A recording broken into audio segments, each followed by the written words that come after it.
Bismillahirrahmanirrahim. Assalamualaikum warahmatullahi wabarakatuh. Halo semuanya, perkenalkan nama saya Listiani Sosopiani dengan NIM 11920600053 dari Pendidikan Biologi UIN Sunan Gunung Jati Bandung. Di sini saya akan melakukan praktikum fisiologi hewan, yaitu mengenai sistem pernafasan, tepatnya mengenai kapasitas paru-paru. Praktikumnya yaitu mengukur kapasitas dalam paru-paru.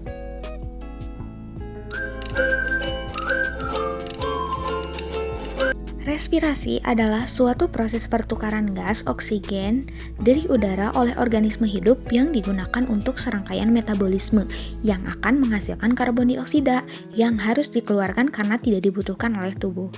Nah, setiap makhluk hidup melakukan pernapasan untuk memperoleh oksigen yang digunakan untuk pembakaran zat makanan di dalam sel-sel tubuh. Nah, pernapasan sebagai istilah yang lazim digunakan mencakup dua proses, yaitu pernapasan eksterna, yaitu penyerapan oksigen dan pengeluaran karbon dioksida dari tubuh secara keseluruhan. Serta terdapat pernapasan interna, yaitu penggunaan oksigen dan pembentukan karbon dioksida oleh sel serta pertukaran gas di antara sel tubuh dan media cair di sekitarnya. Nah, dijelaskan juga secara garis besar volume udara pernapasan dapat dibedakan menjadi 6, yaitu volume tidal atau tidal volume. Volume udara pernapasan inspirasi biasa yang besarnya 500 cc atau 500 mili. Yang kedua, volume cadangan inspirasi atau udara komplementer. Itu volume udara yang masih dapat dimasukkan secara maksimal setelah bernafas atau inspirasi biasa, yang besarnya 1500 cc atau 1500 mili. Yang ketiga, yaitu volume cadangan ekspirasi atau udara suplementer. Volume udara yang masih dapat dikeluarkan secara maksimal setelah mengeluarkan nafas atau ekspirasi biasa, yang besarnya 1500 cc atau 1500 mili. Yang keempat, volume sisa atau residu, volume udara yang masih tersisa dalam paru-paru setelah mengeluarkan nafas atau ekspirasi maksimal, yang besarnya 1000 cc atau 1000 mili. Yang selanjutnya, yang kelima, itu kapasitas vital atau vital capacity, volume udara yang dapat dikeluarkan semaksimal mungkin setelah melakukan inspirasi semaksimal mungkin juga, yang besarnya 3500 cc atau 3500 mili. Jadi kapasitas vital sama dengan V tidal tambah V cadangan inspirasi tambah V cadangan ekspirasi. Yang terakhir yaitu volume total paru-paru, total lung volume, yaitu merupakan volume udara yang dapat ditampung paru-paru semaksimal mungkin, yang besarnya 4500 cc atau 4500 mili. Selanjutnya ada kapasitas paru. Nah, yang pertama, kapasitas inspirasi sama dengan volume alur napas ditambah cadangan inspirasi. Ini adalah jumlah udara kira-kira 3500 mililiter yang dapat dihirup oleh seseorang, dimulai pada tingkat ekspirasi normal dan pengembangan paru sampai jumlah maksimum. Yang kedua, kapasitas residu fungsional sama dengan volume cadangan ekspirasi ditambah volume residu. Ini adalah jumlah udara yang tersisa dalam paru pada akhir ekspirasio normal, kira-kira 2300 ml. Yang ketiga, kapasitas vital sama dengan volume cadangan inspirasi ditambah volume alur napas dan volume cadangan ekspirasi. Ini adalah jumlah udara maksimum yang dapat dikeluarkan seseorang dari paru setelah terlebih dahulu mengisi paru secara maksimum dan kemudian mengeluarkan sebanyak-banyaknya, kira-kira 4600 ml. Yang terakhir, yang keempat, kapasitas paru total adalah volume maksimum di mana paru dapat dikembangkan sebesar mungkin dengan inspirasi paksa, kira-kira 5800 ml. Jumlah ini sama dengan kapasitas sal ditambah volume residu. Sistem pernapasan pada manusia meliputi semua struktur yang menghubungkan udara ke dan dari paru-paru. Organ pernapasan antara lain hidung, faring, laring, trakea, bronkus, bronkiolus, alveolus, dan paru-paru. Alat dan bahan yang diperlukan, yang pertama ada kertas karton, galon, gelas ukur atau botol ukur, selang, selanjutnya spidol, baskom, dan air.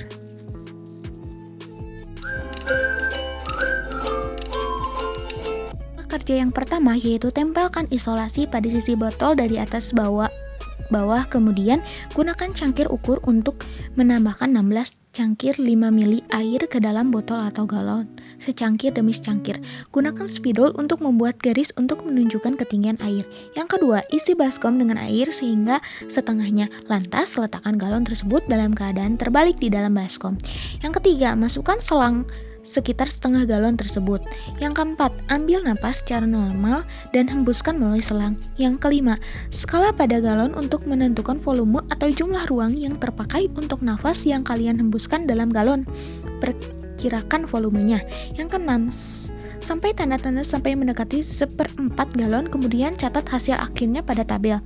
Yang ketujuh, selanjutnya kosongkan galon dan ulangi lagi percobaan tersebut menurut langkah 2-5.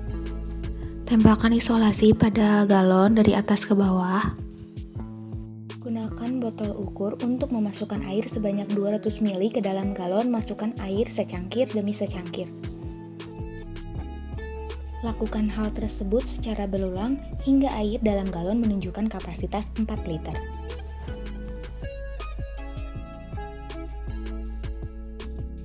Isi air ke dalam baskom sampai setengah baskom. Masukkan selang sekitar setengah galon, kemudian letakkan galon dalam baskom dalam keadaan terbalik.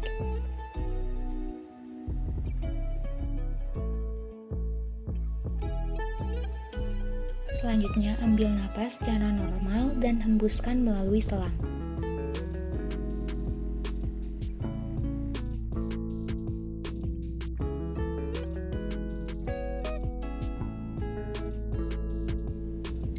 Gunakan skala pada galon untuk menentukan jumlah ruang yang terpakai untuk nafas saat dihembuskan.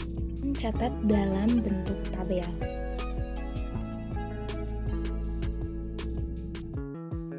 Untuk langkah selanjutnya, kita lakukan lari selama 2 menit. Setelah melakukan aktivitas lari 2 menit, hembuskan nafas melalui selang ke dalam galon. Nah, kemudian catat dalam tabel.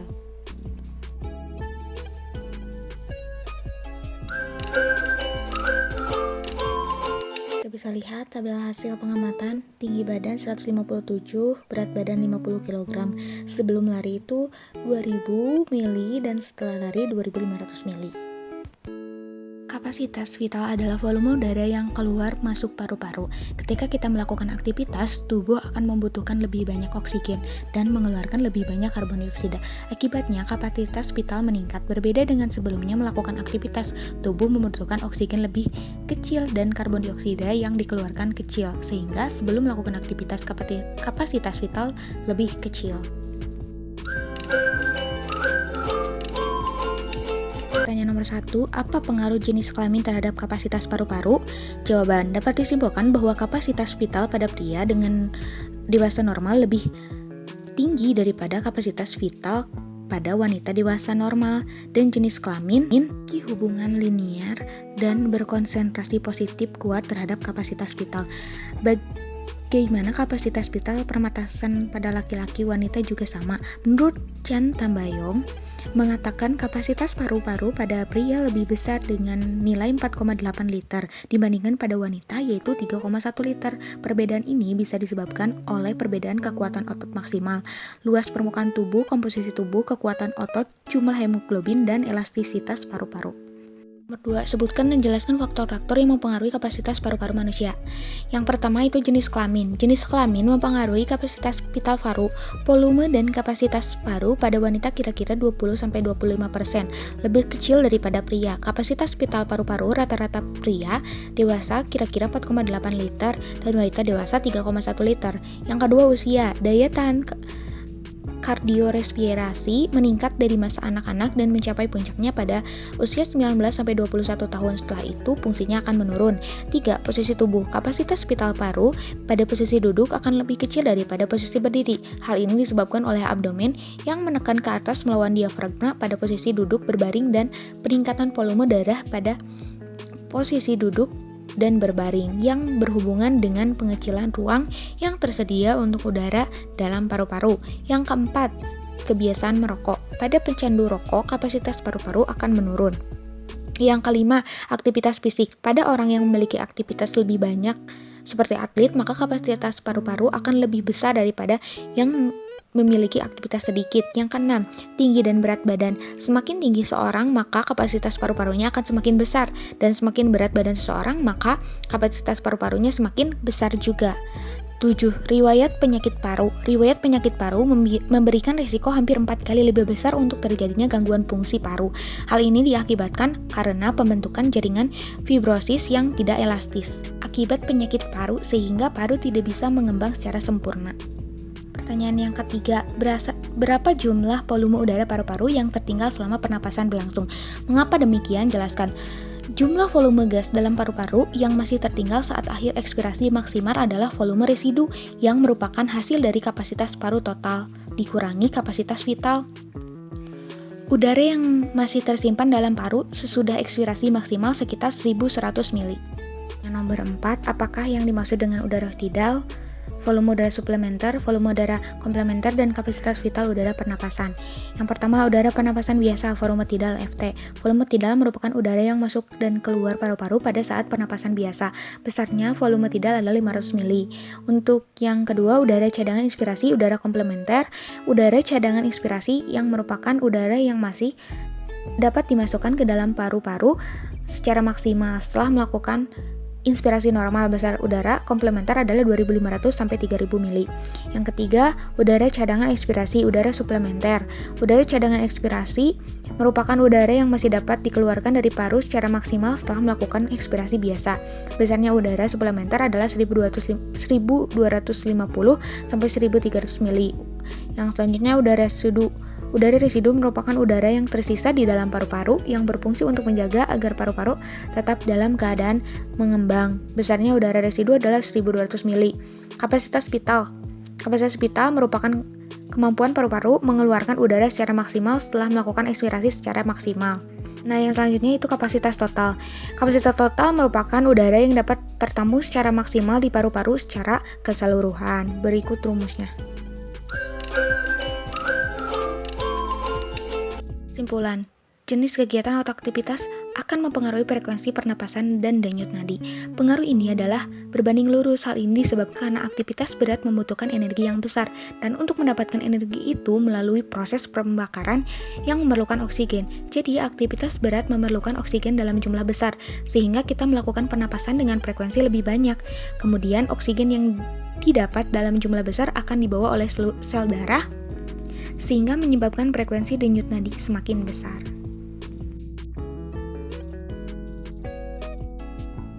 Terima kasih atas perhatiannya. Mohon maaf apabila ada kesalahan. Wabillahi taufiq wal hidayah. Wassalamualaikum warahmatullahi wabarakatuh. Bye bye.